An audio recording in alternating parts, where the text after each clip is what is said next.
Қажымұқан. Повестен үзінді. Қар күреген бала. Ақпан қаңтардың сақылдаған сарайазы. Құламықтап, қырау ұшқындап, барлық заттың сыртына мұздан сауыт кигізіп тұрды. Қызылжар қаласының орталық бір көшесіндегі қорада үлкен сарайдың темір қақпасы кең ашылып, ішінен ауыппалаған дауыс естіліп жатты. Бұл саудагер Иван Ногиштің қоймасы еді. Күзде сойылған малдың еті мен майы енді ішкі Ресейге жөнелтіліп, оны таситын 60 бар ат шана жұмсайтын креші бай Орлый Масликов кресін алып еді. 30 пұт май құйып қатырған кеспекті 10 адам жабылып орнынан қозғалта алмай жатты. Сарай ішіндегі дауыс солардың үні. Қораны басқан қарды күреуге жалданған 16-дағы жас бала сарайға қайта-қайта қарай берді. «Ей, сенің әкеңнің аты кім?» деді бүрме қара тонды қойманың басқарушысы. «Оны қайтесің?» «Сұраймын, құда түсейін деп пе едің? Айтатыныңды айта бер», деді. Кішкене қара көзін жымитты қараған бала. «Сен онда неге қарайсың? Қарыңды күреде тиісті тиын тебеніңді алып, құры. Бөгде нәрсеге бұрылып қараудың саған қанша керегі бар? Соншалық сарайдың есігіне қарай бересің. Сен маған сонда не істеп жатқандарыңды түсіндірші. Тау көтеріп жатыр. Сонда сарайға кірген тау көтерілмей жатыр ма? Шуылдап басымда ұртты. Өздері адам ба? Шөпті сырғауыл көтеріп келдік деген бақсының жыны ма? Охо-хо! Мұнаның сөзі 30 пұттан көрі ауыр жатыр екен. Жібер сарайға. Көтерілмей жатқанның не екенін көрсін, деді тұлыпты көмілтіп киіп қақпа аузында тұрған саудагер. «Ей, бар енді, әне мырза көріп тұр. Көрсене мені?» деп қар күреген бала есік алдында тұрғандарды қаңбақтай қақтырып, сеңдей соқтырып, қаға-маға сарайға кіріп келді. Басқаны бөрліктірген аяз оған шыбынсыз жас сияқты. Үстінде мақталы жыртық шапан, биялайын беліне қыстырып, бас киімін қолына ұстап, қимылдап жүрген кісілерге аңырая қарады. Тұрған орнынан жарты кезде ғана жерге әрен жылжыған Қаспектің қасына жақындап, иығымен қағып, астындағы қалың тақтайды сықыр еткізді. «Көтерілмейтін тауларың осы ма? Саған жеп-жеңіл көрініп тұр ма? Ей, тәйір-ай, соны да сөз деп айтып тұрсыңдар-ау. Тау дегенге таңырқансам, бұл шелектей ағыдыс қой. Оны кісі жабылып, қаланы ауыппалап, бастарыңа көтеріп жүргендерің осы ма? Өздерің шетке ысырылып, тиейтін шанаңды есік алдына әкеле беріңдер. Ей, әдемі тұлыптылар! Қалбалақтап жүріп бір жерлеріңді қақтырып аласыңдар. Кейін қаш. Мұнаның сөзі қандай дөрекі? Қожайындарға қалай түйеден түскенде сөйлейді, десті мұртына мұз қатқан жұмысшылар. Оны қоя тұр, алдымен ауылдың алаңғасарының күшін көрейік, деді іргеге қарай ысырылған екі мырза. Бала еңкейе беріп, Қаспекті иығымен нығырақ тіреп, қағып жіберді. Астына салған ломдар мен қада ағаштар шатыр-күтір етіп біріне-бірі қағылып, бастары шошаңдасты да 30 пұт тоңмай құйған кеспек 2-3 қаққанда желге ұшқан ебелектей домаланып сарайдың есігіне барып та қалды. Шой табан 2 зауыт атын жеккен жүк шанаға кеспектің қалай барып түсіп қалғанын тұрғандардың көзі шалмайда қалды. «Ей, мынауың не істеп жіберді? Не істегенін көрмей тұрмысың?» Оның орнынан қозғай алмаған кеспекті шанаға барып салып қойды. «Айтайын дегенім, ол емес-ау, қожайын, тегі осы кәдімгі адам ба? Ендігім? Бір жақтан келген дюйма, перме, бірдеңе шығар өзі. Не де болса, оның көтере алмағанды бір өзі көтере салды, жарайды. Міне саған 50 тиын», деді май салған кеспектің қожасы. 20 тиынды мен берейін, деді Масликов кең. Барқыт шалбарының қалтасына бар жиған семіз қолын сұғып жатып. Майлыбай қанша қорбандасаң да қолына бір сомдық сары шұнақ ілінбеді-ау, деді екі бай бірін-бірі әзілмен қағытып. Сен енді байыдың, қары күрегеніңе тыйын алма, деді қораны күретіп жатқан қамбашы. Уәделескен 15 тиынды әкел, мен бай кісі емеспін, ол маған тамақ болады. 70 тиынды ауылдағы тарығып отырған әжеме жіберем, деді жалпақ қайын күрекпен шөмелеген қарды биік қорадан асыра атып жатқан, беті бұрқыраған термен буланған бала. Орли, сен мына қазақты қолыңа түсіріп ал, крекешіңе мұндай адам керек қой. Ол реті келгенде 20 кісінің жұмысын істейді. Шотасына қарашы, буыны қатпаған бала, шойыннан құйған алыптардың ескерткіші сияқты. Өзімде соны ойлап, 20 тиын сыйлап тұрмын. Бірақ ол 20 кісінің тамағында шеді ғой. Өзің айтқандай буыны қатпаған бала созыла беретін резеңке қанар сияқты болады. Немене, саған үсіген картоп пен есілдің сасыған шабағы жетпей ме? Бере-бер астырып. Иә, оның да есебін табармын. Қысы жазы құмырсқадай шұбыртып жүргізіп отырған кіреге мұндай күш керек. Әсіресе ұзақ сапарға таптырмайды. Бала қарын күреп болып, тиынын алған соң Масликоп қойын дәптерін алып балаға жымия қарап әңгімеге кірісті. Бала, сен қайдан келдің? Мен білем, сен Қызылжардікі емес, қай облыс, қай ауылдікі? Ақмола облысы, Сарытерек болысы, Құрама ауылынан. Әкеңнің аты кім? Мұңайтпас Ернақып. Өз атың кім? Мұхан, оны қайтесің? Сенімен тамыр болғым келіп тұр. Тамыр болып, ат мінгізесің бе? Жарайды, мінгізейін. Сен маған жігіт боласың, дұрыс па? Болайын, айына не бересің? Мен саған бәрін берем, тамақ менен болады. Сенің киімің жоқ, киім берем. Сондай айлық берем, айың 1 сом 80 тиын. Ей, тамыр, оның аз ғой. Рас, мен жұмыс іздеп келдім. Әжем, әке-шешем бар, кедей кісіміз. Ең болмаса менің тапқаным солардың қант шай нанына жететін болсын. Аздап қосыңқыра. Менен басқа кісі саған 80 тиыннан артық бермейді. Мен сені аяп, үлкен жігіттерге беретін айлық беріп тұрмын. Оның үстіне мына алпамсадай денеңе, оны киіммен жабдықтауға, ішетін тамағыңа, 2-3 жігітке беретін қаржым артық шығатынын білесің бе? Бала ойланып тұрып келісімін берді. Келешектегі әлемдік палуан Қажымұқан Масликопқа осылай келіп жалшылыққа тұрды. Мұхан Масликоптың үйіне келген күні жалпы кіреші жалшылар жататын жатақханаға орналасты. Сабан төселіп, пеш қойған сарайдың бір бұрышы тиді. Сонда түнеп шықты. Ертеңіне қожасы Мұханды өз үйінің ауыз бөлмесіне шақырып, 30 пұт кеспекті доп қылып домалатқан дәуді өзінің қатын балаларына, қонақтарына көрсетіп, оның өз жігітінің бірі болғанын айтты.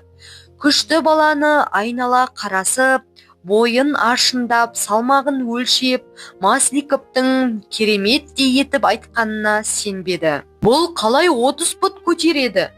Бойы 20 кес, салмағы 200 қадақ. Рас, мойны қол-аяғы жуандау. Бірақ 30 пұт жүкті көтеруі мүмкін емес, деп есепшісі өзінің өгіз өлшейтін есебін айтты. Өз сөзін қостамағанына Масликоп та ренжіді. Жарайды ендеше, Мұңайтпасовтың кереметін кейін көрерсіңдер, деді. Ал бала, қалай ұйықтадың? Жатақхана жылы ма екен? Жігіттердің арасы көңілді болар. Олар домбыра тартады, өлең айтады, карта ойнайды. Шынында да біздің үйден сендердің жатақханаларың қызық. Қажымұқан біртүрлі көңілсіздік кейпін көрсетіп, қожайын, мен оншалығын білмеймін, түнімен ұйықтағаным жоқ, деді. Неге? Ішінде ұрыс, жанжал көп пе екен?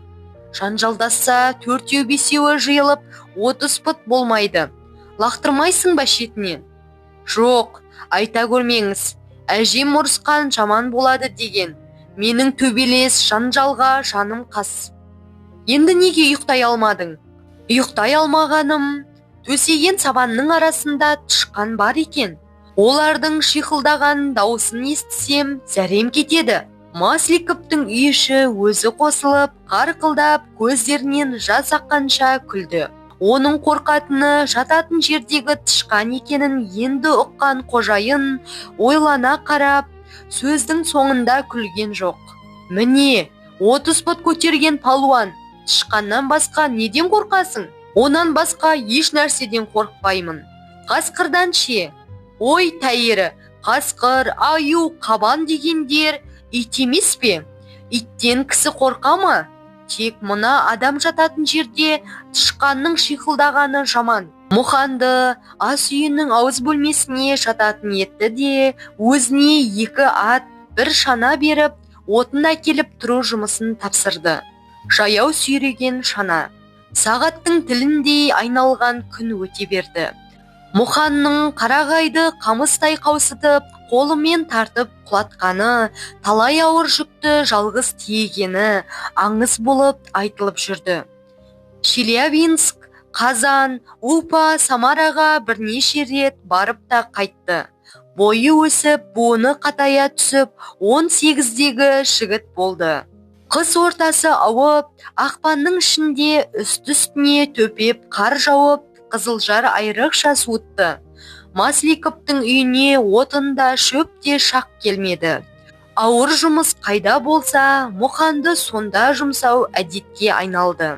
Айдың аяғына таман ішкі Ресейге кеткен көліктер келіп, қаладан 20 шақырым жердегі шөпке Мұханның қасына 4 шана қосып, 5 көлік жіберді.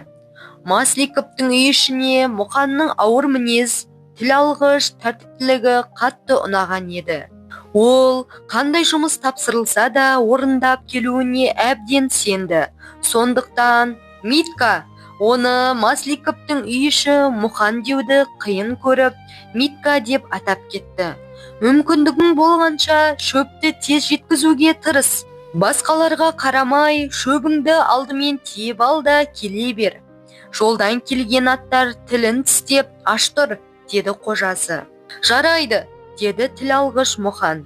Түн ортасы ауа жүріп кеткен шөпшілер қар басқан соқпақпен жүру ауыр болып аттарын болдыртып, әреңдеп түсте шөпке жетті. Мұхан жақсы деген 2 атты таңдап шексе де ауыр жол аттарын болдыртып тастады. Аяз сорып, әлсіреп келген жігіттер төбе болып, қар басқан шөпті көріп, үрейлері ұшты. Оның қарын ашу үшін бір күн айналу керек сияқты. Жолдастары қарды қай жағынан аршып, шөпті қалай түйу керегін кеңесіп, әртүрлі тәсілдерін айтып, көп тұруға айналды. Сүлдеміз сүйретіліп шөбіне әзер жетіп едік. Енді мұны аршып алу азабы шөппен бірге сүйегімізді шанаға салар, деді тоңып жақсы жүні үрпиген біреуі. Масликовтың 1 сом 80 тиыны сол сүйегің үшін берілгенін шөптің басына келгенде білдің бе? Деді шақ денелі сары жігіт. Мұның өзін мына бір жерден ашу оңай болар. Үйінді қардың ойпаттау жері екен. Шөптің түбіне шейін шана сыйғандай етіп, қарын алсақ, төбесін басқан қарды кейін көреміз, деп тағы біреуі үйілген шөпті айнала басып, төбе болып кеткен қарды төбесіне шығып көріп жүрді. Оған дәті шыдамаған Мұхан боран үріп, шөптің шеті көрініп тұрған бір бұрышына келді де, жігінің арасына бастырықты ырғап-ырғап сүңгітіп жіберіп, иығымен көтеріп тастады. Шөп мөбімен үйілген қар жел аударған түндіктей төңкеріліп түсті. Ой, мынау не істеді өзі, десті. Қалай ашып алудың амалын таппай есі шығып тұрған жолдастары. Оған Мұхан жауап қайырмады. Бастырықты тағы бір сұғып, екінші көтеріп тастағанда үйілген шөптің жартысы ашылып қалды. Бір айыр шөпті аттарының алдына апарып салды да, шанасын доғарып сүйреткен бойы жақындатып әкеп шөпті тией берді. Ей сен, не істеп жатырсың? көмбе қарды атты қалай жекпексің? Батып кетеді ғой, десті жолдастары. Менің оны өлшеп ой тауысуға уақытым жоқ. Қожайын айтты, бітті, менің шөпті тез жеткізуім керек.